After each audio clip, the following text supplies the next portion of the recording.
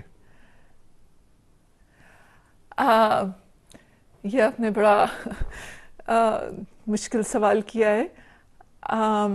وہ خود بھی تھوڑے سے اپنے، وہ تو انعام یافتہ بھی ہیں، ان کو تو پاکستان میں بہت سارے انعامات سے، اعزازات سے نوازا گیا، انٹرنیشنلی بھی. ایک باغی کو یا باغی سوچ والی شخصیت کو یہ کیسے ہوا؟ میرا خیال ہے ان کی باغی سوچ جو تھی وہ انہوں نے لوگوں کی خدمت میں ٹرانسفارم کر دی. تو اس کی وجہ سے انہوں نے انڈین سول سروس سے ریزائن کیا، کیونکہ انہوں نے یہ دیکھا کہ اس برٹش سسٹم میں رہ کے جس طرح سے وہ خدمت کرنا چاہتے تھے وہ نہیں ہو سکتی تھی. تو انہوں نے اپنی باغی سوچ کو چینل کیا انٹو خدمت. میں نے جو چیز میرا خیال ہے، اور میں ان کے بالکل میں کوشش کر سکتی ہوں لیکن میں ان کے قریب تک بھی نہیں پہنچنے کی وہ کر سکتی.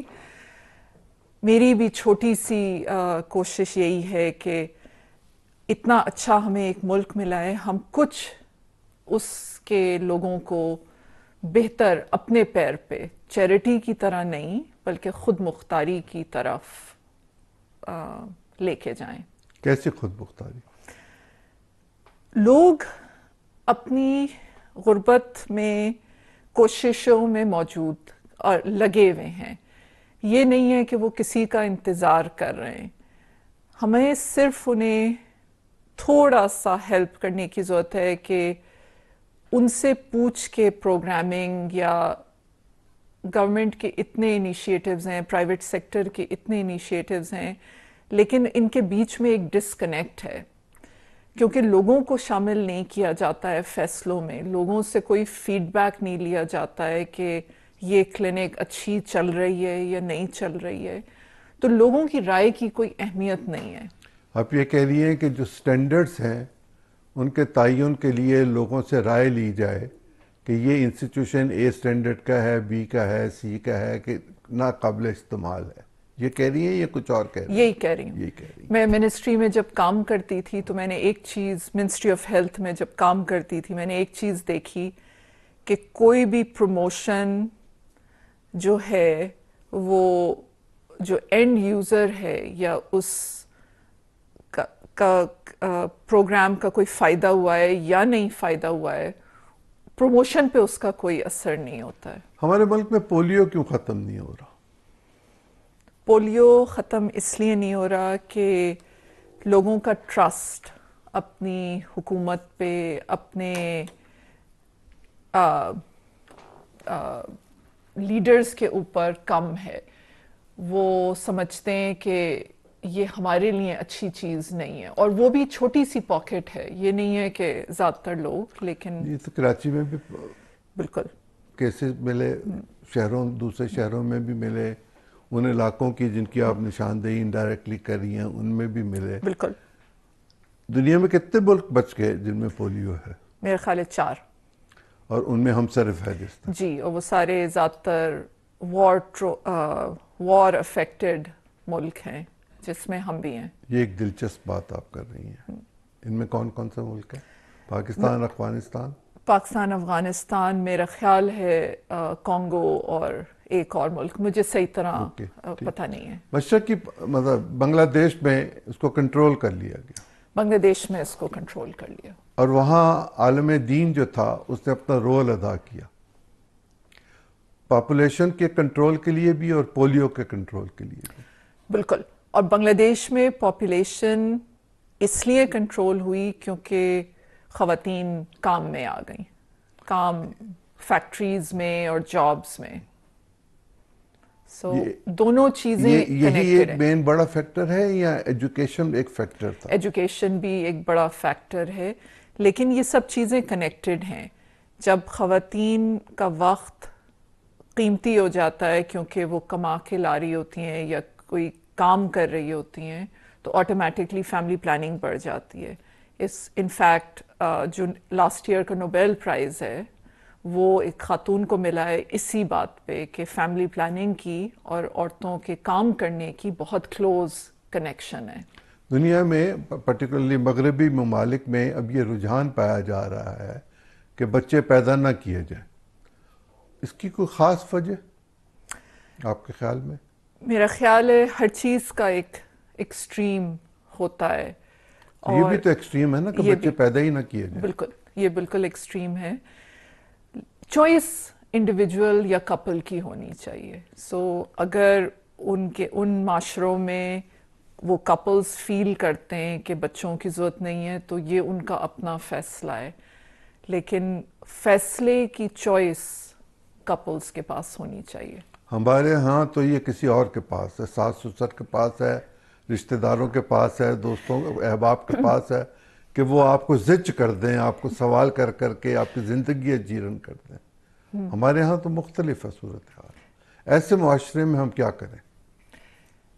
ایسے معاشرے میں بھی چیزیں بدل رہی ہیں. ہم معاشرے کے اندر سوشل میڈیا آ رہا ہے.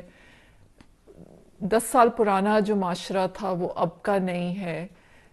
چیزیں بدل رہی ہیں اور میرا خیال ہے کہ اگلے 10 سال میں جس طرح سے چیزیں آگے جا رہی ہیں فیملی پلاننگ اور بڑھے گی. ابھی ہم 35% پہ ہیں جس میں سے 25% ماڈرن میتھڈز ہیں اور 10-11% ٹریڈیشنل میتھڈز ہیں. آئی تھنک ہم آ جائیں گے. پاکستان نے پلیج کیا ہے 50% کے اوپر. ہم آ جائیں گے. In how many years? 2030. 2030 یعنی 4-6 سال میں. جی. مشکل کام لگ رہا ہے. کچھ مشکل بھی ہو سکتا ہے لیکن ناممکن نہیں ہے. اس کے اوپر بہت انفارمیشن موجود ہے, اپروچز موجود ہیں. لوکل ہم نے بھی ایک ماڈل کیا ہے اور این جی اوز بھی ماڈل کر رہی ہیں کہ اسی کمیونٹی میں سے آپ آؤٹ ریچ لیں اور وہ گھروں میں اویئرنیس کریں. تو ماڈلز موجود ہیں اگر چیز کو بڑھانا چاہیں. کم صاف پانی یا جوہر کا پانی یا ٹھہرا ہوا پانی یا گندلا پانی کتنی بیماریاں پیدا کرتا ہے اور بچوں کو کتنا کا اثر پڑتا ہے؟ بہت. اگر آپ دیکھیں تو گندے پانی, میں چاہوں گا اس پہ آپ ذرا تھوڑی تفصیل سے مجھے بتا دیں. سو میں کوشش کرتی ہوں پانی کے اوپر جتنا مجھے پتا ہے. جیسے میں نے کہا 36% اور یہ اگین یہ لوکل ڈیٹا ہے. سو یہ کتنا ایکوریٹ ہے یا نہیں ہے اس کا مجھے نہیں پتا, لیکن یہ پبلکلی اویلیبل لوکل ڈیٹا ہے. 36% گھرانوں کو سیف پانی ملتا ہے, صاف پانی ملتا ہے. اس کی وجہ سے, اور اس کا مطلب ہے کہ 54% 54 بلکہ 64% کو جو صاف پانی نہیں ملتا ہے اس میں پیٹ کی بیماریاں, جلد کی بیماریاں, اور پھر بار بار یہ انفیکشن ہونے سے پیٹ کا جو لائننگ ہوتی ہے وہ ڈسٹروائے ہو جاتی ہے جس سے غذائیات پھر ابزارب نہیں ہوتی ہیں, میل نیوٹریشن اور بڑھتا ہے. تو اس سے جو لاس ملک کو ہوتا ہے وہ 344 بلین روپیز پر اینم.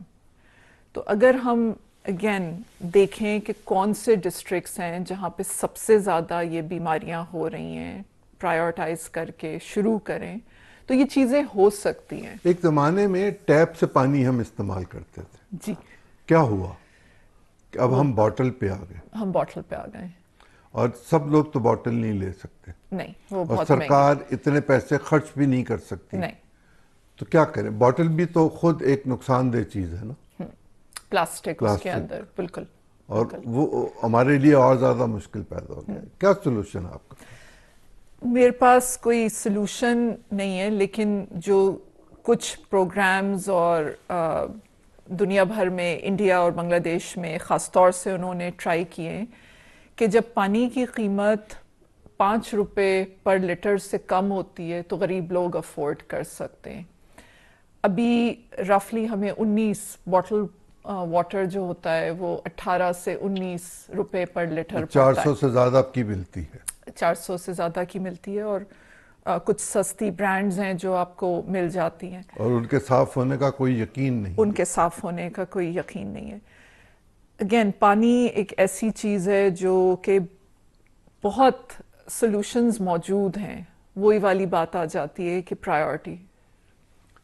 ہمارے ہاں صحت پر کتنا خرچ ہوتا ہے سالانہ, کو آپ کو اندازہ ہے؟